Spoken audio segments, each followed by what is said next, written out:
මම අද කියලා දෙන්න යන්නේ දෙවරක් චක්‍රය.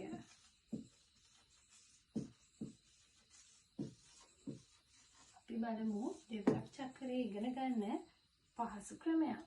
මුලින්ම අපි කොටු 10ක් ඇඳගමු. උඩට කොටු 5යි, යටට කොටු 5යි, කොටු 10යි.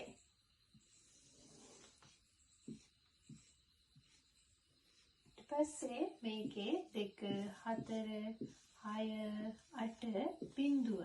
ඒ ඉලක්කම් ටිකම පල්ලෙහා කොටු වලත් අපි මෙහෙම ලියාගමු. ඊට පස්සේ මේ ඉලක්කම් මේ බිඳුව ඉලක්කමේ තනියට මම යාට එකේ යාළුවා දෙනවා. ඊට පස්සේ මේ ඉලක්කම් වල තනියට මම යාලට බිඳුව පොලිමක් දෙනවා. මේ ඉලක්කම් වල තනියට මම මේ යාළුවන්ට එකේ ඉලක්කම් පොලිමක් දෙනවා. ඊට පස්සේ මේ බිඳුවේ ඉලක්කමේ තනියට මම එයාට දෙකේ යාළුවා ගෙනත් දුන්නා. දැන් අපි බලමු දෙවරක් චක්‍රේ.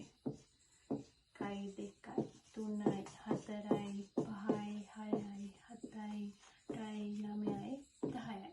අපි බලමු දෙවරක් 1 2යි, දෙවරක් 2 4යි, දෙවරක් 3 6යි, දෙවරක් 4 8යි, දෙවරක් 5 10යි, දෙවරක් 6 12යි, දෙවරක් 7 14යි, දෙවරක් 8 16යි, දෙවරක් 9 18යි, දෙවරක් 10 20යි.